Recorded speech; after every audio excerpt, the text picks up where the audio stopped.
como siempre, por la asistencia, o en un día hoy difícil, con la lluvia, con el Real Madrid, con el Atlético juega también, ¿no? Bueno, con la Champions en general. Gracias.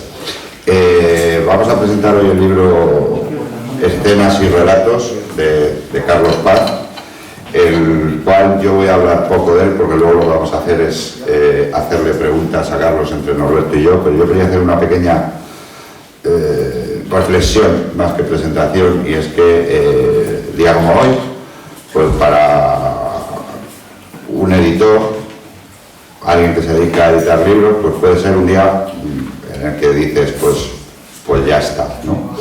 ¿A qué me refiero? Pues me refiero a que cuando empiezas en esto de los libros, pues te tienes que ir llamando a puertas para que alguien con cierto peso te escriba un libro, te las van cerrando y luego poco a poco te las van abriendo, vas sacando libros y se te va acercando gente y ya vas cogiendo escritores, y entiéndaseme lo que digo, de prestigio. Y digo entiéndaseme lo que se digo porque luego hay escritores que no tienen ese nombre y escriben libros fantásticos, pero no tienen ese nombre, y los hay, y muchos en mi editorial. Aquí tenemos a uno, a más Romano, que ha escrito 2 libros maravillosos con ese editores. Y uno de los escritores que yo tenía pendiente de que publicara con ese editores, pues era Carlos Paz. Y bueno, pues ya lo hemos conseguido, estamos aquí, mañana cerramos la editorial. Y muchas gracias. Y la verdad que para mí es una satisfacción que un amigo y un tipo que escribe de la manera que escribe Carlos Paz escriba con SN de Editores, ¿vale? Yo poco puedo decir del libro, más allá de que me lo he leído de arriba abajo. Todos los que me conocéis, y bien por las presentaciones que hacemos o bien por las redes, sabéis que este tipo de lectura no es exactamente la que a mí me gusta. Los que vierais ayer la entrevista que le hizo a Carlos, creo que lo dejamos claro, no hay nada que ocultar. Pero me dijo Carlos, pero yo el primero que te voy a escribir es este. Digo, pues tú escribes de lo que quieras. y me lo leí, y la verdad que es un libro maravilloso. No sé decir exactamente el número de cuentos que son.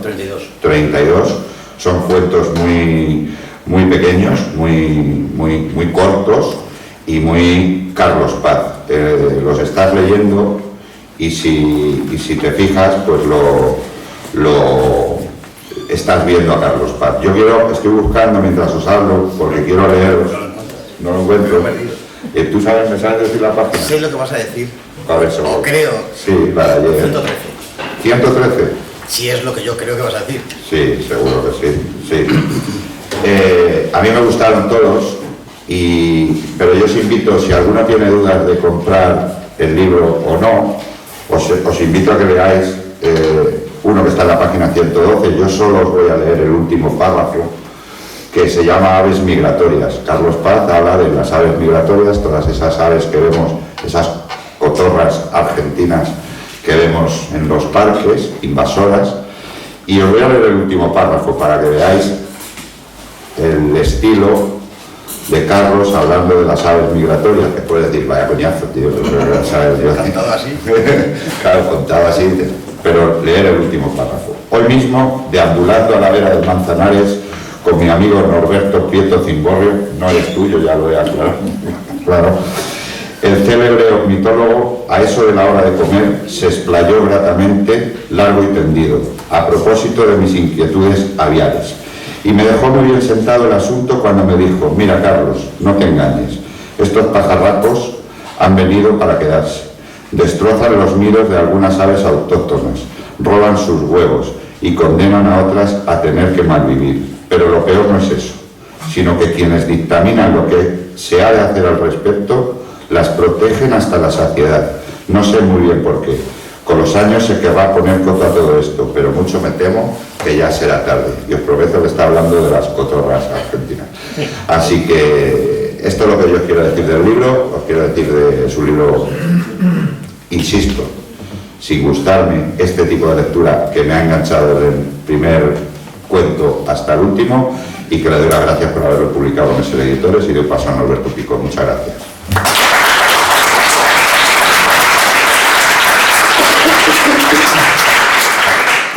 Bueno, muy buenas tardes a todos. Como vosotros habíais visto, estaba previsto que fuese Eduardo García Serrano, periodista de prestigio, el que estuviese hoy aquí acompañando a Carlos Paz en la presentación de este su último libro, pero bueno, pues por temas familiares no ha podido acudir, y estaba yo en el banquillo, ¿vale? Y me han dicho, venga, al campo. Me he puesto la camiseta y aquí estoy para colaborar en esta presentación. Lo que pasa es que lo hago encantado, porque he de decir que soy uno de los que sienten a la vez pues una admiración y una animadversión profunda por la persona que hoy presenta el libro, que es Carlos Paz, ¿no? Y es verdad, Carlos Paz consigue hacer un fenómeno extraño, que es eso, que a la vez pues te siga atrayendo, pero en no pocas ocasiones pues te cause repulsión, ¿no? Es por no ser tan duro, supongo que lo habréis sufrido todos. Yo creo que Carlos Paz es un personaje de vértigo. Vértigo es esa sensación cuando se asoma uno a una altura considerable, en la cual pues uno siente una especie de escalofríos, mareos, pero piensa a la vez que la única manera de solucionarlo, o siente un impulso por el cual la única manera de solucionarlo es tirarse al vacío, lanzarse al vacío, y así pues digamos, calmas esa sed, ¿no? Bueno, pues con Carlos Paz parece algo, ¿no? Es ese tipo de personaje que le está escuchando uno en sus intervenciones y le está poniendo muy nervioso, pero no puede parar de escucharlo, ¿no? O no puede parar de leerlo, ¿no? Y yo creo de todas formas que esto es una cuestión que no es casual, sino que él mismo se ha empeñado en buscar esa imagen para sí mismo, ¿no? Entonces no diré que detrás de esta imagen de un verdugo hay un gatito, porque no es verdad, no hay un gatito detrás, sino hay un fiero león. Pero el caso es que lo hace muy, muy interesante, ¿no? Y hace que desde que se prodiga en las redes sociales, pues haya crecido exponencialmente el número de personas que le siguen en redes sociales, porque tiene normalmente la virtud de hablar claro y decir al pan pan y al vino vino, y eso le gusta a mucha gente. Claro, no te gusta en el momento en el que te dedica pues a alguno de sus epítetos o algunos de sus desprecios o insultos, pero quizás es que te lo has ganado, ¿no? Pero ya digo que a la persona que recibe ese mensaje normalmente le gusta, ¿no? Carlos se ha hecho un hueco en cierto espectro de los análisis, ¿no? Sobre todo del mundo de las relaciones internacionales. Pasa por ser una persona con amplios conocimientos. Digo lo de los amplios conocimientos por no llamarle experto, que es un término que yo creo que hay que comenzar a rechazar, porque cada vez que le presentan a alguien como experto en algo, sabe que detrás lo único que hay es un estafador, un timador, alguien que sabe bastante poco de un tema, pero que finge saber mucho, ¿no? Y sobre todo para darle a sus intervenciones un aura de veracidad, una presunción de veracidad. Entonces, es verdad que Carlos Paz ha investigado, ha trabajado y ha viajado mucho para conocer muy de cerca y en profundidad muchos temas, y por eso digo que es un amplio conocedor de algunos de esos temas, ¿no? Por eso, y ahora ya en breve pues comenzaremos con el interrogatorio, a muchos les puede haber sorprendido que aparentemente haya dejado ese mundo del ensayo, ¿no? Que le ha tocado en varias de sus publicaciones, en varios de sus trabajos hasta ahora, sobre Oriente Medio, sobre Siria y otros trabajos similares, para adentrarse en lo que parece pues un ejercicio literario sin más, ¿no? Una especie de memorias, o ahora nos irá contando él qué es lo que ha pretendido hacer en esta nueva publicación. Lo que sí es seguro es que lo que escriba Carlos pues va a ser de interés, porque todas sus intervenciones en medios pues siempre lo son. Todo lo que ha escrito hasta ahora tiene bastante interés, y estoy muy convencido de que este libro que hoy publica pues también tiene ese interés, pero para saber si es interesante pues habrá que comprarlo, uno, y dos, leerlo.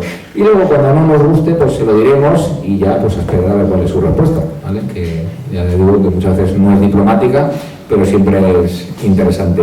Bueno, yo me voy a callar ya y primero le voy a pedir a Carlos que nos cuente qué es lo que ha pretendido con esta obra, o que haga así un dibujo general, y luego empezaremos con el interrogatorio. Carlos Paz, muchas gracias por este nuevo trabajo.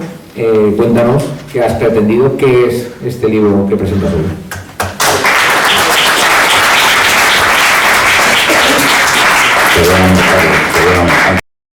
Antes de empezar, ha dicho Norberto que ha salido del banquillo, se me ha olvidado decirlo. Hay que dejar claro que Eduardo García Serrano no ha venido no por el fútbol, no por la lluvia, no porque no le haya interesado, sino porque esta mañana ha fallecido su hermana y bueno, para que todo lo que le sepáis y os crucéis con él, pues que le deis el pésame. No ha sido una cosa baladí por la que Norberto ha tenido que salir al banquillo, pues si no, no hubiera salido ni de coña. Bueno, siquiera un par de minutos para esclarecer que yo este libro lo ideé a espaldas del editor. Yo creo que no es un caso muy común en el que alguien decide que va a escribir una editorial sin que el editor lo sepa. El editor lo descubrió tomando un café con el prologuista, con Eduardo García Serrano, puesto que yo sí había hablado con Eduardo y le había dicho que me prologara un libro de cuentos. Le fui pasando cuentos, le gustaron al parecer y prologó lo que prologó. Que me hubiera gustado que estuviera aquí para que me esclareciera parte del prólogo en donde dice, por ejemplo, que las mujeres que han pasado por mi corazón y por mis sábanas son mujeres wagnerianas. No sé de dónde ha ilucubrado tal cosa y me quedaré con la intriga también hasta cuando le vuelva a ver.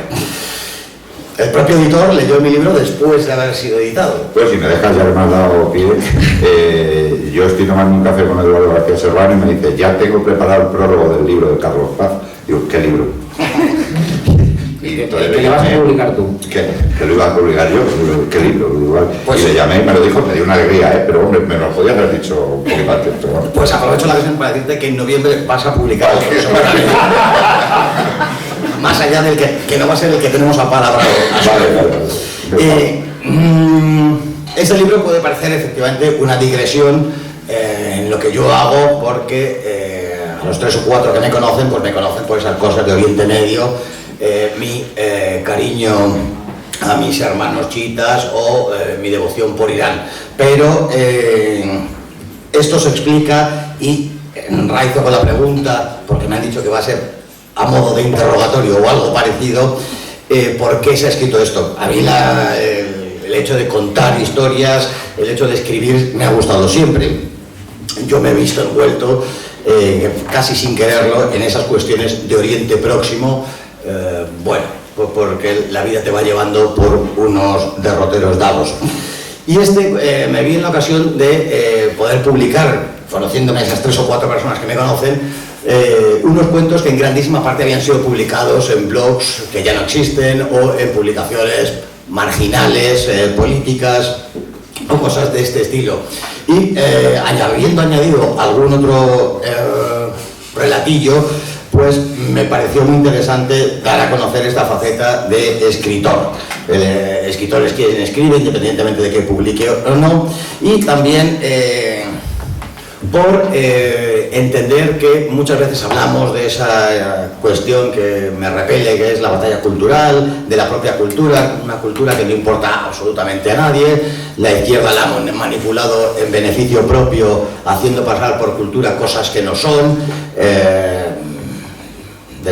gentes de todas las artes, y la derecha lo desprecia absolutamente, no le ha importado nada. Yo creo que hay un aspecto de la batalla cultural, si es que existe esa cosa, que se han volcado personas en cuestiones históricas, pero en las cuestiones puramente culturales de verdad, en la escultura, en la pintura, en la literatura, no contamos con gentes de esta índole. No contamos porque vivimos una época, y no en vano la cultura y el arte es la expresión de una época. Esta época, por eunuca, miserable, repugnante, toda una excrecencia de la posmodernidad, pues da como resultado toda esta mierda en las que nos movemos.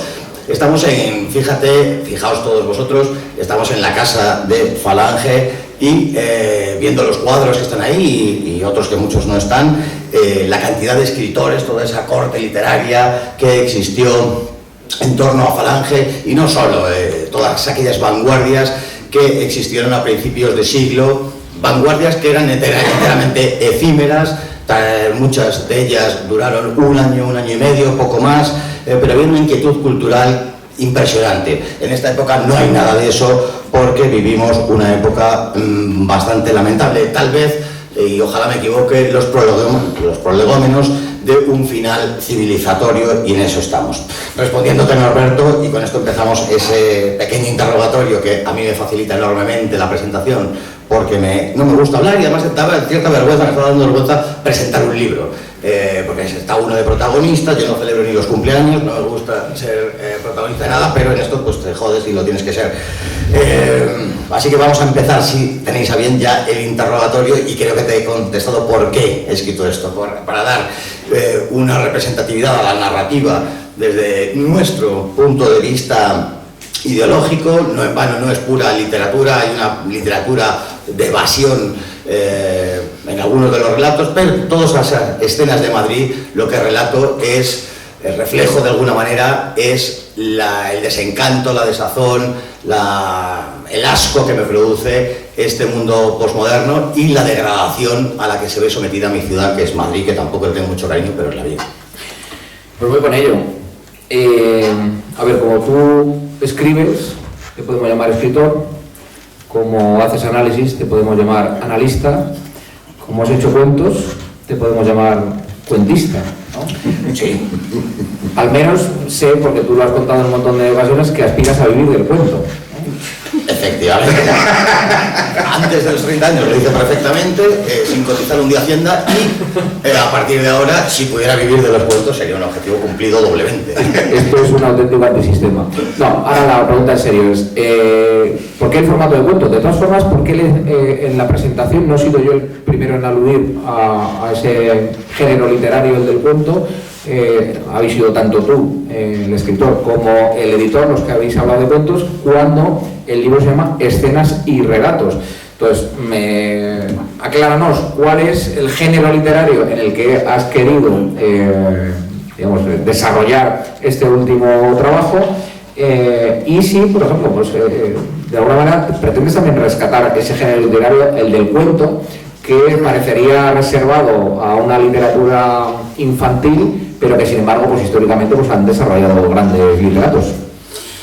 El cuento tiene una connotación infantil, efectivamente, por eso me han puesto escenas y cuentos. Además sonaba peor, también el sonido, el título no es mío, da igual, pero creo que suena bien. El relato tiene una connotación de una historia de mayor enjundia que el cuento, que no tiene por qué. Fíjate, estaba pensando en Tolstoy, estaba pensando en Allan Poe, estaba pensando en muchísimos autores que han hecho cuentos, pues universales, ¿no? Yo creo que ¿en dónde se enmarca? Pues la narrativa tiene muchos subgéneros, y el relato es uno de ellos, el cuento es uno de ellos. En ese me desenvuelvo yo por dos cuestiones.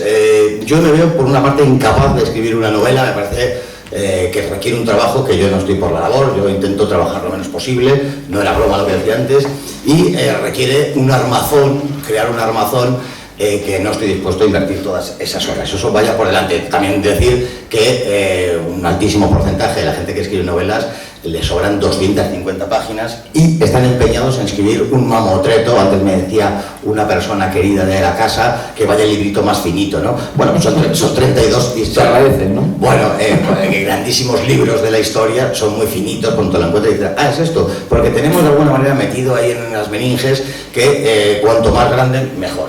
Y en ningún terreno eso se cumple. Entonces, eso por una parte. Por otro, yo creo que la brevedad es... Sí, bueno. Sí, no voy a recurrir a Baltasar, Gracián, pero la brevedad, una de las mejores cosas de mi literatura, si es que se puede decir eso, es la brevedad. Tú te encuentras con un relato que dices, por Dios, a ver cuándo acaba, miras para adelante y te quedan 7 páginas y 5 están describiendo el cortinaje de la habitación. Bueno, pues mire, vaya usted a la mierda. Una gran virtud es la brevedad, indudablemente. Empieza el libro con un relato que fueron 3/4 partes de un folio. Lo escribí con las servilletas de un bar. Yo escribo no en casa, tengo que tener unas circunstancias para escribir, tener tabaco, por supuesto, que no haya ruido, no me preocupe nada, y entonces a partir de ahí me pongo a escribir. Bueno, aquel lo escribí en un sitio inglés con unas servilletas de papel. Te viene la historia y cuando se alarga la historieta, hay alguno un poquito más largo, le quito cosas. Yo creo que en la brevedad, y por eso es un relato y un cuento, hay cuentos largos, estoy pensando en El hombre que era jueves de Chesterton, o El hombre que pudo reinar de Kipling, o otros muchos que no dejan de ser relatos pese a su dimensión. Pero yo creo que te tienes que circunscribir a esa brevedad. Y seguramente los que escriban novela dirán, qué difícil es escribir tan brevemente, y los que escribimos cosas cortitas nos parece un mundo, una novela. Perdón. Es que está directamente ligado con esta primera pregunta. Los que conocemos los cuentos, ¿vale? Sabemos que buena parte de ellos no son solamente pues, un cuento más o menos llamativo, sino que muchos de ellos, a través de ese relato, procuran dejarle al lector una enseñanza, lo que se llama una moraleja. Pero tú, hasta ahora, la gente que te sigue te conoce por fundamentalmente pues, la crítica política, por el análisis de relaciones internacionales, también por tus conocimientos de historia. En estos cuentos, tu lector habitual, la persona que te sigue habitualmente, va a encontrar simplemente un ejercicio literario sin más, es decir, van a poder descansar de la crítica social y política habitual en la que te encuentran, o estos cuentos tienen su moraleja, estos cuentos tienen su enseñanza, o estos cuentos tienen su paralelismo en la vida real. Todas las historias que aquí narro, sean las escenas de Madrid o sean los relatos en sí, tienen todos algo biográfico. Yo no me podría disociar y crear una cosa en donde no aparecieran mis fobias y mis filias. Es imposible. El que me conozca irá viendo y dice, pues esto le gusta y por eso lo ha metido, y este tipo de cosas. A tanto llega lo que has dicho de la moraleja, que hay una fábula incluso. Una fábula que sigue todos los patrones de las fábulas clásicas de Esopo. Yo no creo solamente en la pura literatura de evasión.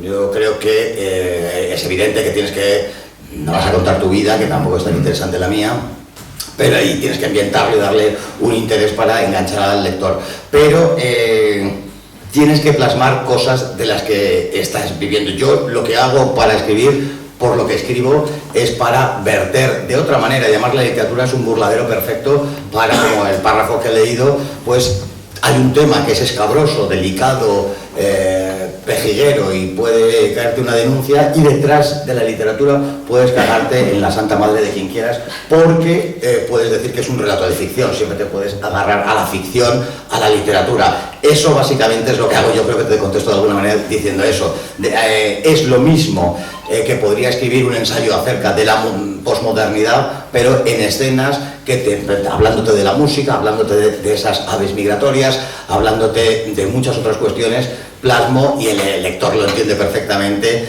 mi entero repugnancia por el mundo que nos rodea. Álvaro, ¿querías? No, yo a lo que ha dicho al principio Carlos Paz, decir que bueno, que tiene una parte del libro final que son escenas matritenses, que a mí particularmente es la que más me ha gustado, y me ha extrañado lo que ha dicho Carlos Paz al principio, que dice Madrid, mi ciudad, a la que no sé si has dicho que no me gusta o que tal, pero un asco. Efectivamente, yo estoy con él, que Madrid se ha convertido en un asco, pero yo en estas escenas, en estos relatos matritenses, noto una nostalgia, y ahí yo sí veía el Madrid que yo no le tenía asco. O sea, me ha extrañado decir que no te ha gustado nunca Madrid. Yo, por lo que leo en tus relatos madridenses, sí creo que tienes una nostalgia de un Madrid que ya no existe. Sí, evidentemente Madrid me ha gustado, he vivido toda la vida, a excepción de capítulos muy concretos que he tenido que estar fuera, pero el Madrid que yo he vivido, además yo he vivido siempre en el centro de Madrid, en torno al río, siempre, o casi siempre, el Madrid histórico. Madrid tenía una serie de cosas que hoy ya no existen. Madrid era una ciudad muy humana, Madrid tenía una noche muy particular, nada de eso existe. Hoy la noche de Madrid parece la noche de Copenhague, el paisanaje parece el de Quito y el paisaje parece Abu Dhabi. Es una auténtica basura el Madrid que vivimos, pero es verdad que yo crecí en otro Madrid. Yo estudié en la Puerta de Toledo, viví al lado del Vicente Calderón y le miraba el culo a las niñas en el puente de los franceses. Entonces, este es mi Madrid, al fin y al cabo, y en aquel Madrid te encuentras con que llega un momento que no existe, que mi paisaje, mi paisanaje, te reflejas en el que no te reconoces. Eso también es hacerse viejo, de alguna manera, ver que en tu ciudad no te reconoces. Nostalgia absoluta, además pero es un poco tonta, la nostalgia es enteramente estúpida porque sabes que no va a volver. Es como querer que vuelva esa novia que la has engañado 3 veces y que no va a volver. Seguro. Pues también es biográfico. Es biográfico. Entonces, no, yo entiendo que no va a volver. Aquel Madrid es imposible porque aquel Madrid había mucha menos gente, aquel Madrid no existen las distancias que existen hoy. Hoy me hablan de unos barrios que para mí no es Madrid, Las Tablas no es Madrid, y hay unos barrios por ahí que no sé qué es, pero no es Madrid.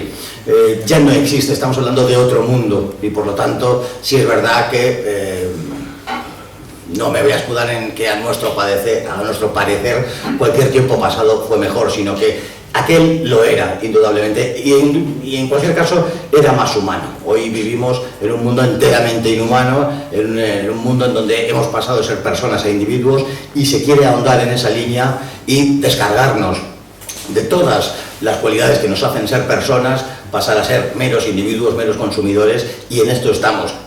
Los que conocimos aquel mundo, pues no podemos sino tener nostalgia. O hay otra opción, que es hacerte del PSOE e invertirte del pasado.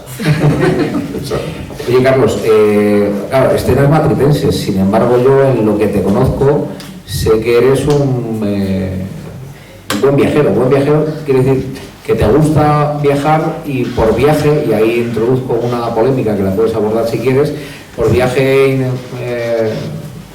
me refiero no a esto apresurado a lo que la inmensa mayoría de la gente se ve abocada, que es coger un vuelo barato para llegar por la mañana a una gran ciudad, visitarla apenas en 24 horas y volver corriendo, casi con el único objetivo de haberte hecho un selfie en algún sitio reconocible y poderlo contar a los amigos. Sino en lo que yo sé de tu biografía, pues en algunos sitios has pasado bastante tiempo recorriéndolos y empapándote de la realidad de sus gentes, de sus barrios y en sitios muy distintos, ¿no? Entonces, te iba a preguntar por las dos cosas. ¿Hay en escenas y relatos parte de lo que tú has aprendido también en tus viajes? ¿Te has querido centrar solo en Madrid? ¿Eso lo dejas para otros momentos? Y lo otro es, me gustaría saber, digamos, cómo ligas tú ese desprecio. Yo también quiero saberlo. Bueno, eso la verdad es un misterio que no creo que no lo puedas resolver hoy en día. Pero bueno, digo, ¿cómo ligas, cómo unes, esa crítica a ese turismo masificado con una afición que creo que tú tienes, o un gusto que creo que tú tienes, por el viaje, por el conocer otros paisajes, otros mundos y otras gentes? Estaba pensando que si hubiera estado Eduardo, ahora estaríamos fumando. Entonces, pero bueno, estás tú y no nos dejas fumar. El turismo es una plaga, el turismo es al conocimiento y al viaje lo que la pornografía al amor. ¿Qué te parece? Muy bonito. Muy bonito. Entonces, bueno, ya está, cada uno lo suyo. La cuestión es Que me gusta viajar. De hecho, en la portada dirá alguno, ¿y por qué aparece un tranvía portugués de Lisboeta en la portada? Porque hay un relato de Portugal, de un viaje a Portugal, que aclaro dentro que hay un libro que a lo mejor hasta lo publica Álvaro, que es de viajes, de todos estos viajes. El turismo es una plaga que está destrozando el mundo, pero es propio de esta sociedad. Todos conocemos a gente que solo va al Caribe, a Tailandia, a Vietnam, y no conoce Ponferrada, Astorga, con su palacio episcopal, Santiago de Compostela, Granada. Bueno, pues eso es producto de esta sociedad estúpida, que parece que viajar a sitios exóticos, pues te da no sé el qué. Es una estupidez irte a Tailandia si no tienes ningún interés en ir a Tailandia, ni sabes el idioma, ni sabes el arte de allí, no tiene ningún sentido. Pero esto es lo que se hace. O estaba recordando Venecia, que le tengo mucho cariño a esa ciudad. Yo la he conocido con transatlánticos entrando por el Gran Canal, subiendo, elevando la altura del agua e inundando la plaza de San Marcos y jodiéndola, porque el turismo es una plaga. Existe la lepra, la sarna y el turismo. Otra cosa es la intencionalidad, y no he tocado hoy hablar de eso, de cómo la izquierda está analizando el fenómeno, pero indudablemente el turismo está haciendo muchísimo daño a todas nuestras ciudades. Viajar enriquece. Yo no concebiría la vida, yo nunca he tenido mucho dinero y no he parado de viajar. Hay muchas maneras de viajar, se pueden falsificar billetes, se puede colar uno en un tren, se puede ir andando, el autostop, hay cosas que gorronear a uno el coche, hay muchas maneras y nunca me ha frenado.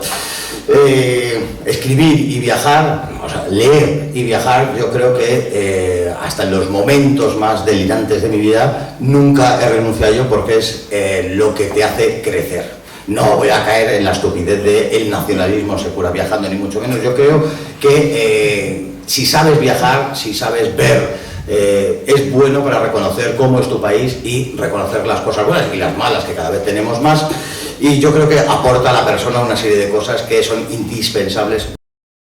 Pero insisto en que hay que diferenciar entre el viaje y el turismo, y muy poca gente hoy viaja. Hoy la gente lo que hace es turismo. Un hotelito que esté muy bien, comer en un sitio en donde podría ser Johannesburgo y estás en Tarazona, no ves nada del lugar, pero eso es lo que identifica a la gente con viajar, una auténtica atrocidad.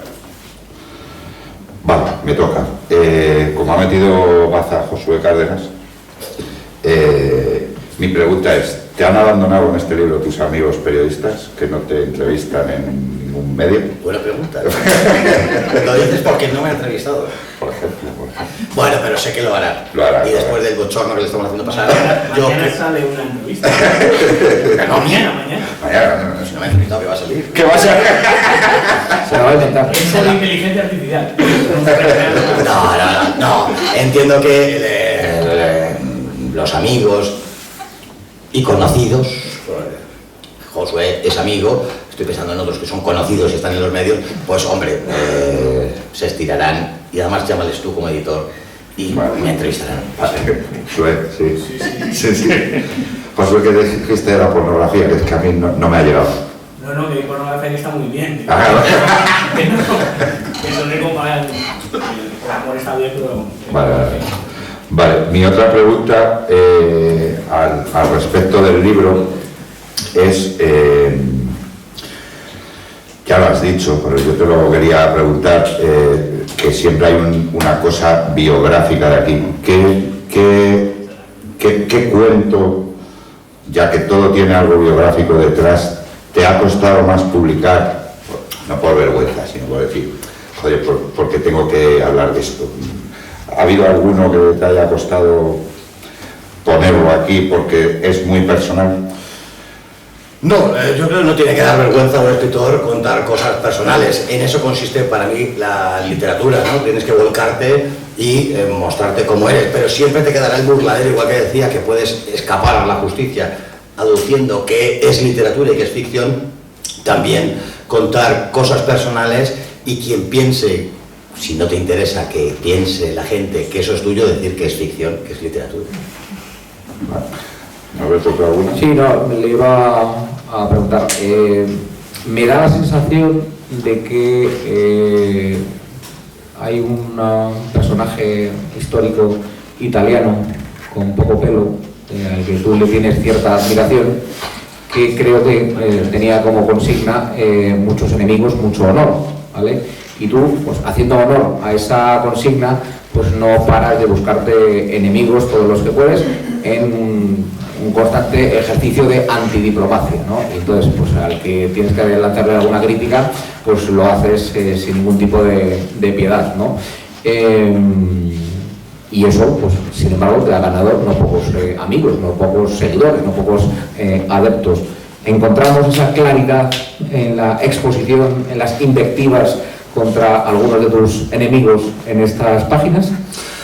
Pues en alguna sí. Es verdad que he dejado, han sido los cuentos más blancos los que aquí aparecen. Tengo cuentos de otra naturaleza que serán la segunda entrega a final de año que publicará Álvaro. Y eso no deja de ser una tradición literaria, lo de llevarte mal con la gente, intentar, yo estaba recordando, pero es que no hay talla, es muchos enemigos, mucho honor, efectivamente es uno de los grandes lemas del fascismo, pero también qué tipo de enemigos. Si te enemistas con gente de 3 al cuarto, tampoco tiene mucho interés. Tampoco es que me persiga gente de gran talla, porque no hay gente de gran talla hoy. Es una época miserable, enana, cutre, y entonces los enemigos son también, pues, enanos, miserables y cutres. Es lo normal. Hay algún reflejo en algún cuento en donde sí sale, pero sale tan difuminado que yo creo que el lector no va a saberlo tampoco. Pero y una pregunta, en esta desazón, en este desprecio por el mundo que nos ha tocado vivir, no sé, ¿hay algo en el que nos podamos agarrar? Que tú nos digas, mira, el mundo está perdido, pero esto al menos sí que merece la pena, o buscar esto, tenemos un grial que seguir buscando, o nos aplicamos todos ¿qué se llamaba esto? El seppuku. Sí, el seppuku es más correcto. Se me ha ido totalmente. Bueno, hay... No, te preguntaba por alguna nota de esperanza en esta desesperanza que normalmente tú, no sin poca razón, pues nos trasladas con este mundo que nos rodea. Son cuentos muy esperanzadores, pese a que parezca lo contrario. Yo creo que aparece en muchos, está ojeado así, lo veo de refilón, y muchos son... yo creo que hay dos cuestiones. El propio arte nos eleva y nos separa de la mediocridad. Yo creo que por eso, de ahí la importancia de la cultura, de cómo podemos a través de la cultura evadirnos de toda la mediocridad.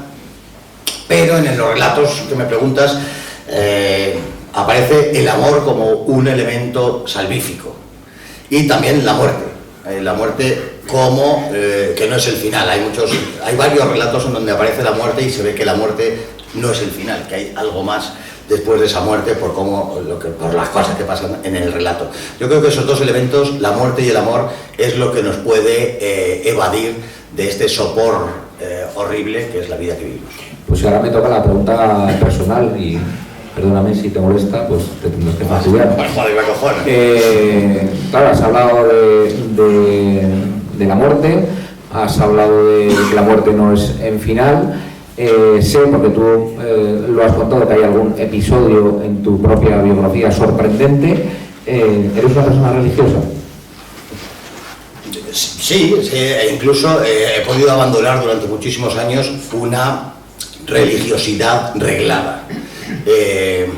Pero siempre ha estado presente, y está presente en los cuentos, también la espiritualidad y la religiosidad, que son dos elementos diferentes, y la existencia de Dios. Yo soy un fervoroso creyente, creo en Dios, creo en cosas, por ejemplo, creo en los ángeles, y los he notado, y a partir de aquí quedaré como un perturbado, pero...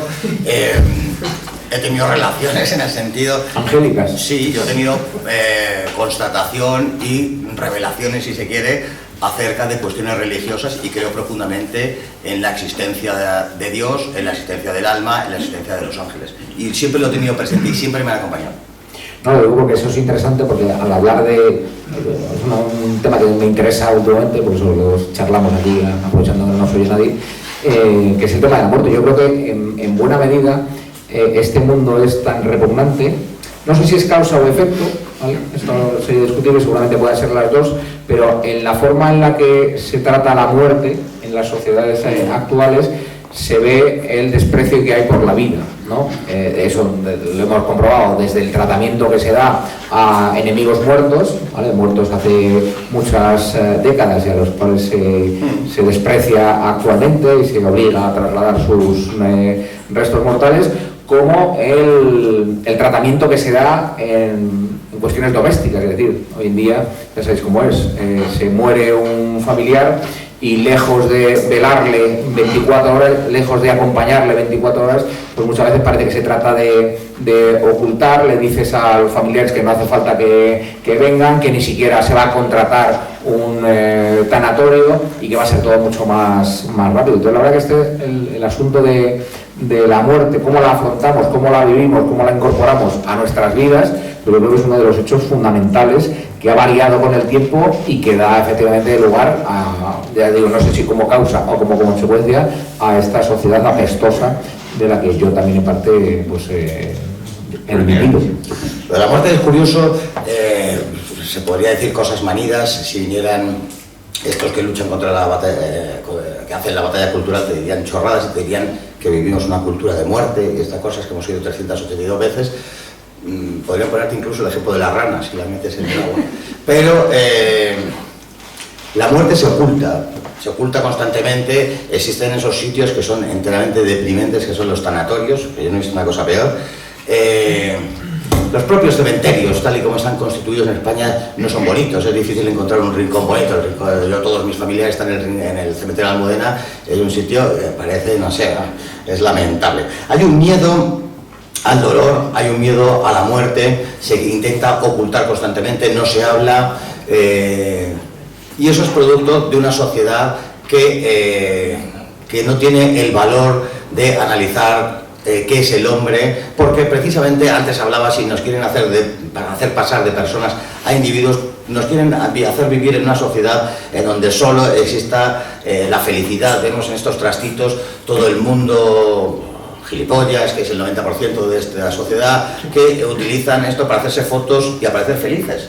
Es enteramente estúpido, nadie está feliz todo el día, pero están sonriendo siempre como gilipollas y con fondos enteramente artificiales.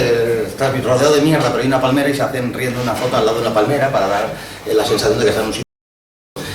Es enteramente ridículo, pero son producto de esta sociedad que quieren, para cada dolor, espiritual o físico, hay un fármaco.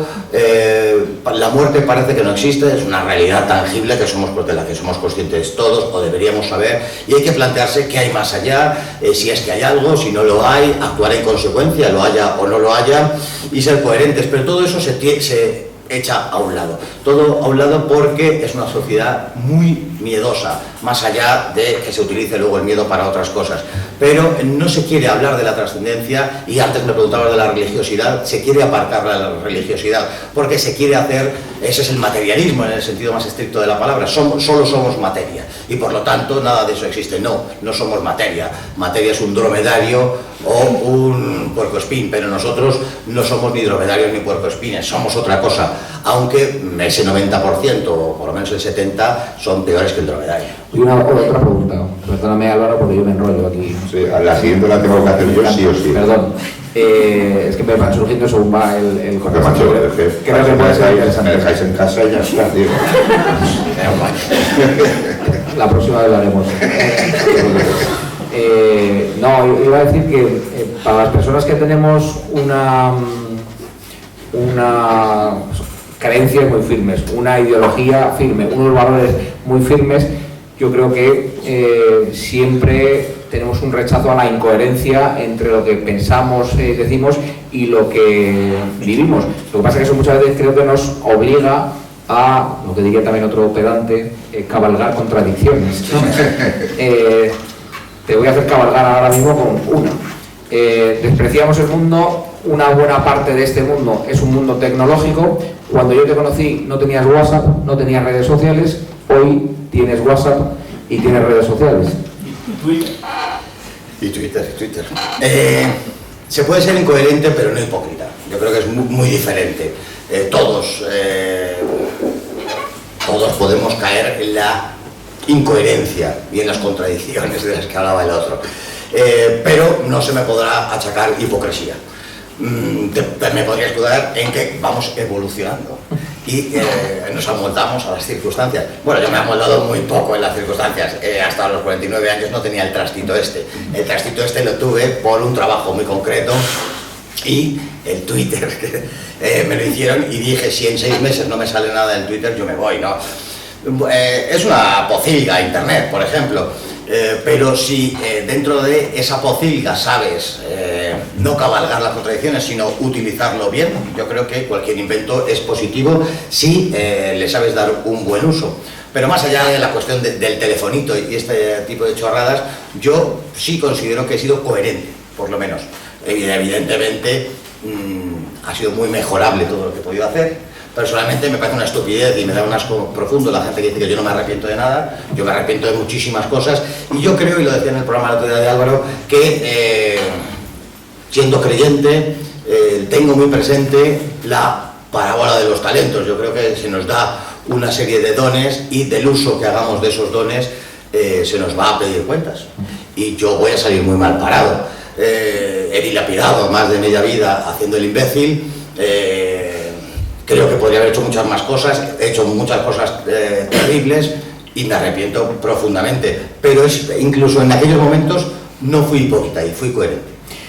Bueno, pues afortunadamente hay, creo que unos 17.000 personas que te siguen habitualmente en esa red social, en Twitter, y que celebran esta pequeña incoherencia de mostrar asco, pero de que esté presente en las redes sociales, porque además así muchos te han podido conocer.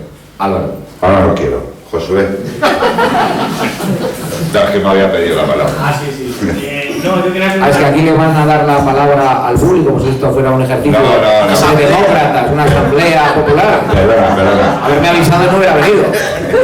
El mejor periodista de España me ha dicho que... Es verdad. Portugal. ¿Y por qué? No voy a dar mi conferencia, ni mucho menos. 3 preguntas muy breves. Pero es una reflexión. No, sin reflexiones. La reflexión la hace usted. Dice que ha escrito en servilletas. ¿Ha escrito algún relato en ordenador? ¿Directamente? Sí. No, nunca. No recuerdo. Segundo, ¿qué es lo más políticamente incorrecto que tiene el libro? Perdón. ¿Escribes a boli? Sí, muchísimo. Llevo una agendita, él lo sabe, con usted, he viajado en más de una ocasión, hemos estado en varios continentes, de hecho, Sí. Y siempre saco mi y me bajaba por la noche y hacía poesías. Luego otra poesía no la contemos aquí. No. Y me ha preguntado que si... Sí, lo más políticamente incorrecto. Hoy vivimos...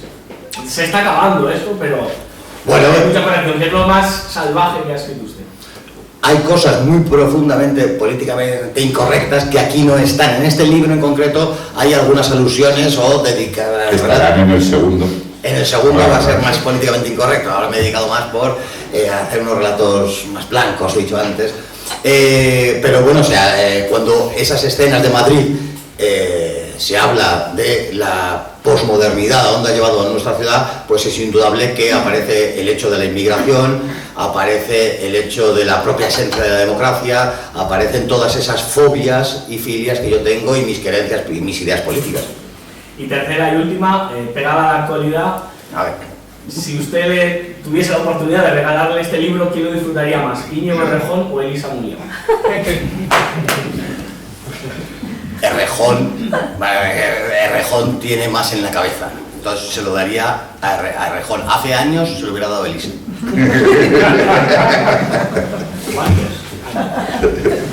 Ha estado bien contestado. Ha estado bien contestado. Norberto, si no te importa, damos paso por si alguien quiere preguntar o... Pero solo porque tengo en altísima consideración al público que hoy nos acompaña y no son la chusma habitual que acude a conferencias y efectivamente trata de fastidiar una buena presentación con preguntas inoportunas. Solo por eso. ¿Alguien quiere hacer alguna pregunta? Que seguro que Carlos la contesta. Venga, No os dejéis amedrentar con mi palabra porque era un chacarrillo. Elena. ¿Alguna reflexión? No, pregunta. A ver, primero ahí y luego tú, ¿vale? Se habla de las costumbres de Madrid y todo el costumbrismo español. ¿Cómo saca un tranvía de Lisboa? Porque aparece, es verdad que me hubiera gustado a lo mejor, las portadas son una cuestión que muchas veces, esta portada sí la he elegido yo, muchas veces la elige la editorial, en esta ocasión me ha dejado el editor elegir, porque ya es una declaración de principios, mi amor por Lisboa, que debería ser la capital de España. Tengo mucho cariño por Portugal, hay un relato de Portugal y me parecía propicio y no un disparate que apareciera esa la portada. Hombre, pero hay muchos tranvías todavía en Madrid, La línea 6 de a la Moncvilla y tienes unos cuantos. Ya no quedan tranvías, quedan trenes ligeros, lo llaman ahora, y son una basura. El tranvía es lo que aparece aquí y ya no hay ciudades con tranvía. Hay muchas ciudades que dicen que tienen tranvía, pero son otra cosa, es casi un ómnibus. El que para en cocheras, una foto. El que para en cocheras, podríamos contar, podría hacer hecho un relato de cocheras. A ver. Antes habéis estado hablando de que prácticamente no se le ofrece nada, por ejemplo, al velar a una persona cuando fallece. Entonces, su opinión, ¿estaría más de acuerdo en hacerle un culto a la muerte? Por ejemplo, en, yo qué sé, honrarla más o sentirse orgulloso de ella. Sí, bueno, es una parte consustancial de la vida. Yo contra lo que discrepo es contra esta sociedad que oculta la muerte, que pretende hacernos creer que no existe. Es una realidad, es parte consustancial, es el paso para los creyentes a otra vida mejor o a la condenación eterna, también hay que decirlo. Pero yo creo que todos nos salvaremos si queremos salvarnos. Muchas gracias. Carlos, Max. una pregunta. Imagina que soy un lector que quiero ponerte una etiqueta. En cuanto me doy cuenta que no aceptas esta sociedad y estos valores, tú te revelas enseguida desde el principio del libro o empiezas de forma ambigua, de forma que esa etiqueta no te la pueda poner enseguida, que tenga que llegar un poco adelante en el libro. Sí, va a ser al final del libro cuando se vea esas ideas mías acerca del mundo posmoderno. La primera parte son relatos que podrían encontrarse en cualquier autor, de los que me gustan a mí por lo menos, y no te lleva a pensar que tenga tal o cual ideología. De hecho, pero también hay que decir que yo no creo que se le pueda escribir a ninguna ideología como tal, o por lo menos ninguna ideología que exista hoy. Yo lo que creo, mis filias hace mucho tiempo que ya no existen, y porque fueron asesinadas y aplastadas y proscritas, y entonces no se me puede etiquetar con palabras de hoy. Yo soy atemporal. Bueno, porque ya sabes que quien quiere etiquetarte lo va a hacer. Sí, bueno, claro, sí, ese 70% de gilipollas, hay que esperar que un 50% de ellos lo hagan. Cuento con ello. Más preguntitas. Si no preguntáis va a seguir Norberto, yo os aviso. No lo hagamos muy largo, que la gente, uno se tiene que ir a trabajar, el otro querrá ver el partido, y gente que quiere... Venga, dos preguntitas más, venga, animaros. Si estáis deseando, ¿qué deseamos? ¿Estáis deseando? Josué. Pero no, yo ya he hecho 3. Vale, pues te hago yo la última. Bien. Joder, la tenía y se me ha olvidado, macho. Sí. Pues voy yo, Pues dale, pues me ha ido, macho. Hay un género literario que es el de capa y espada, ¿vale? En el que pues, normalmente el protagonista pues, es un personaje heroico, pues hay muchas escenas que relatan sus enfrentamientos, sus combates, sus peleas, en el que suele salir heroico. Me consta que tú en alguna ocasión has podido protagonizar una de estas escenas de capa y espada. ¿Hay alguna de ellas que sea relatada? Porque si me dices que hay alguna de tus peleas que sale reflejada en el libro, compro toda la edición. No. Dile que sí. A los hechos a los que te refieres, no se ve reflejado. Quizá en ese segundo libro, que aparecerá en noviembre de este año, aparezca alguna cosa, si es posible. Pero en esta ocasión no. No, pero más allá de eso, hagamos una reflexión. Estamos en una época en la que, una época, y esto viene de largo ya, se nos presenta siempre la ausencia de violencia, como si eso fuera en sí mismo la paz, y se ensalza el pacifismo, es decir, la renuncia a defender virilmente unas ideas, y eso se presenta como un valor en sí mismo. ¿Qué le podemos decir a esta sociedad del pacifismo, de la no violencia y que prefiere el deshonor a la pelea? Bueno, pues lo de decirle igual que la muerte, la violencia es parte de la existencia humana. La civilización ha avanzado a través de las guerras, no a través de la paz. Los grandes avances científicos y materiales han sido gracias a las guerras. La guerra es la gran higiene del mundo y la paz es ese periodo anormal en el que el hombre vive entre guerra y guerra. Es verdad que nosotros estamos, y quizá sea más profundo de lo que parece, somos generaciones que no hemos conocido una guerra, y así nos luce el pelo. La violencia no es sin sentido, sin explicación, sin una motivación justa, es barbarie. Pero la violencia está justificada y quizá estamos como estamos porque no usamos la violencia como se debería usar. Amén. Yo creo que para cerrar...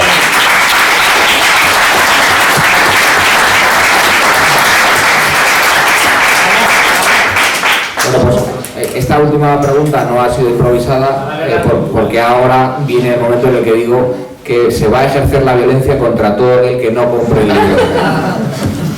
Bueno, muchas gracias. Muchas gracias.